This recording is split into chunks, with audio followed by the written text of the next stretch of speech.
Hello friends, അസ്സാം വലൈക്കും. ഇതൊരു സൺഡേ വ്ളോഗാണ് കേട്ടോ. വ്ളോഗ് കംപ്ലീറ്റ് ഒന്നുമില്ല, ഒരു ഉച്ച വരെയുള്ള വ്ളോഗാണ് ഞാൻ അതിൽ ഉൾപ്പെടുത്തിയിട്ടുള്ളത്. കംപ്ലീറ്റ് എടുക്കാൻ എനിക്ക് സാധിച്ചില്ല. അപ്പോൾ നമ്മൾ രാവിലെ തന്നെ നമ്മൾ റൊട്ടീനൊക്കെ സ്റ്റാർട്ട് ചെയ്യണം. ഇപ്പോൾ ഡയറ്റൊക്കെ സ്റ്റാർട്ട് ചെയ്തുകൊണ്ട് തന്നെ രാവിലെ തന്നെ രണ്ട് ഗ്ലാസ് ചൂടുവെള്ളം കുടിക്കും. അതിൻ്റെ കൂടെ തന്നെ ഞാൻ മോനക്ക് വേണ്ടിയിട്ട് പാല് തിളപ്പിച്ചിട്ട് കൊണ്ടുവന്നിട്ടുണ്ടായിരുന്നു. അപ്പോഴേക്കും ആൾ അപ്പുറത്തെ വീട്ടിലേക്ക് ഓടിയിട്ടുണ്ട് കേട്ടോ. അപ്പോൾ എണീറ്റ ഉടനെ പിന്നെ അപ്പുറത്തെ വീട്ടിലേക്ക് ഹാജരാവും ആൾ. അപ്പോൾ ഞാൻ അവനെ കൂട്ടിക്കൊണ്ടുവരാൻ വെച്ചിട്ട് ഇങ്ങനെ പോയി നോക്കാം. നല്ല കളിയിലായിരിക്കും. രാവിലെ തന്നെ ചെന്ന് അവിടെ കുഞ്ഞിപ്പാൻ്റെ മകളെ വിളിച്ചുണർത്തി അവളെ കൂടെ ആയിരിക്കും എന്തായാലും. അപ്പോൾ ചെന്ന് നോക്കുമ്പോൾ അവൻ ഫുഡൊക്കെ കഴിച്ചുകൊണ്ടിരിക്കുന്നുണ്ട്. പാല് വേണ്ടതെന്ന് ചോദിച്ചപ്പോൾ അവനൊരു ഓട്ട ഓടി. എൻ്റെ കൂടെ വരാനാണ് ഞാൻ വിചാരിച്ചത്. പക്ഷേ എന്നോട് പോകാൻ പറഞ്ഞിട്ട് അവൻ തിരിച്ച് കയറിയിട്ട് ഉള്ളിലേക്ക്.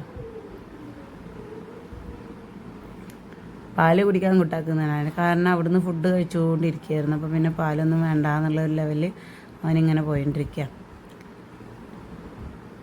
രാവിലെ ആയിക്കഴിഞ്ഞാൽ പിന്നെ അവനിങ്ങനെ നടക്കും. മുറ്റത്തൂടെ ഒക്കെ ഇറങ്ങി.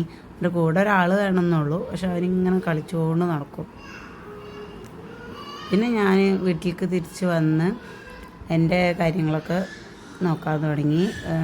നമ്മൾ കഴിഞ്ഞ ദിവസം ഒരു വീഡിയോ ഇട്ടിട്ടുണ്ടായിരുന്നു, ചിയാ സീഡും ഫ്ലാക്സ് സീഡും ഒക്കെ ഇട്ടിട്ടുള്ള ഒരു മിക്സ്. അപ്പോൾ ആ ഒരു മിക്സ് ഇട്ടിട്ടുള്ള ഒരു കുറച്ച് പാലിലോ വെള്ളത്തിലോ നിങ്ങൾക്ക് മിക്സ് ചെയ്ത് കഴിക്കാം. ഞാനത് പാലിൽ മിക്സ് ചെയ്തിട്ട് കഴിക്കുന്നു. ഞാൻ ചില ദിവസം വെള്ളത്തിലും ചില ദിവസം പാലിലൊക്കെ മിക്സ് ചെയ്തിട്ട് കഴിക്കാം കേട്ടോ. നല്ല ടേസ്റ്റാണ്, കുടിച്ചു നോക്കാം. നല്ലൊരു റെമഡിയാണ്. വെറും വയറ്റിൽ തന്നെ കുടിക്കാൻ ശ്രമിക്കുക. അതിൻ്റെ കൂടെ തന്നെ 2 ഡേറ്റ്സും കഴിച്ചിട്ടുണ്ടായിരുന്നു. അപ്പോൾ അത് ബ്രേക്ക്ഫാസ്റ്റ് കഴിഞ്ഞ ശേഷം ഞാൻ കുട്ടിയുടെ മുടിയൊന്ന് വെട്ടിക്കാമെന്ന് കരുതിയിട്ട് ബാർബർ ഷോപ്പിലേക്ക് പോയിട്ടുണ്ടായിരുന്നു. അപ്പോൾ അവിടെ ഭയങ്കര തിരക്കാട്ടോ. അപ്പോൾ മുടിയൊക്കെ വെട്ടി വീട്ടിലെത്തിയപ്പോഴത്തേനൊക്കെ ഒരുപാട് ലേറ്റ് ആയിട്ടുണ്ടായിരുന്നു. ഇന്ന് ഉച്ചയ്ക്ക് നമ്മൾ മന്തിയാണ് ഉണ്ടാക്കാൻ വിചാരിച്ചിട്ടുള്ളത്. തലേ ദിവസം തന്നെ എല്ലാ കാര്യങ്ങളും സെറ്റ് ചെയ്ത് വെച്ചിട്ടുണ്ട് മന്തിയുടെ. ഇനി കുക്കിംഗ് പരിപാടി മാത്രമേ ഉള്ളൂ കേട്ടോ. അപ്പോൾ അങ്ങനെ ചെയ്ത് വെക്കുകയാണെങ്കിൽ കുറച്ചും കൂടെ നന്നായിരിക്കും. കാരണം ചിക്കനൊക്കെ നന്നായിട്ട് മസാല പിടിക്കും, സോഫ്റ്റായിട്ടൊക്കെ കിട്ടും. അപ്പോൾ നമുക്ക് കുറച്ചും കൂടെ എളുപ്പമായിരിക്കും കുക്കിങ്ങൊക്കെ. നമ്മൾ ബിരിയാണി പോലെയല്ല, മന്തി ആകുമ്പോൾ നമുക്ക് വലിയൊരു എഫേർട്ടില്ല. അങ്ങനെ സിമ്പിളായിട്ട് നമുക്ക് ഉണ്ടാക്കിയെടുക്കാൻ പറ്റുന്നതാണ് മന്തി. ജസ്റ്റ് ഇനി റൈസും കുക്ക് ചെയ്ത് അതിലേക്ക് ദമ്മിട്ടാൽ മതി. ഞാൻ എങ്ങനെയാണെന്ന് വെച്ചാൽ 2 സെപ്പറേറ്റ് ആയിട്ട് കുക്ക് ചെയ്തിട്ട് അങ്ങനെയാണ്ട് വാർത്തെടുത്ത് അതിലേക്ക് ദമ്മിടുക ചെയ്യുക. ദമ്മിടുന്നതിൻ്റെ മുന്നായിട്ട് ഞാനതിൽ ചിക്കൻ പീസ് കംപ്ലീറ്റ് എടുത്തിട്ട് സെപ്പറേറ്റ് ഒരു ചെറിയൊരു മസാല പോലെ ഉണ്ടാക്കിയിട്ട് അതൊന്ന് ജസ്റ്റ് ചുട്ടെടുക്കും. അങ്ങനെ ചെയ്യുകയാണെന്നുണ്ടെങ്കിൽ ഒരു അൽഫാമിൻ്റെ ടേസ്റ്റ് കിട്ടും കേട്ടോ നമുക്ക്.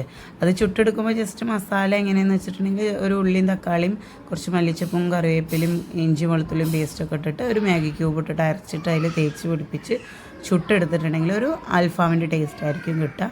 അതിലേക്ക് പിന്നെ ഞാൻ എഗ്ലെസ് ആയിട്ടുള്ള പൊട്ടറ്റോ കൊണ്ട് നമ്മൾ പൊട്ടറ്റോ വേവിച്ചിട്ടുള്ളൊരു മയനീസ് ഉണ്ടാക്കിയിരുന്നു. ഇവിടെ എല്ലാവർക്കും അതാണ് കേട്ടോ ഇഷ്ടം. പച്ച മുട്ട കൊണ്ട് ഉണ്ടാക്കുന്നത് ആർക്കും ഇഷ്ടമല്ല. അപ്പോൾ പൊട്ടറ്റോ വേവിച്ചിട്ടുള്ളതാകുമ്പോൾ കുറച്ച് ടേസ്റ്റും ഉണ്ടാകും, കുറച്ചും കൂടെ ഹെൽത്തി ആയിരിക്കും കേട്ടോ. അപ്പോൾ ഇതിൻ്റെയൊക്കെ ഡീറ്റെയിൽ വീഡിയോ ഞാൻ മുന്നേ ഷെയർ ചെയ്തിട്ടുണ്ട്. അതൊക്കെ ഒന്ന് കണ്ടു നോക്കിക്കോളൂ, കുറച്ചും കൂടെ ക്ലാരിറ്റി നിങ്ങൾക്ക് കിട്ടും. അപ്പോൾ താങ്ക്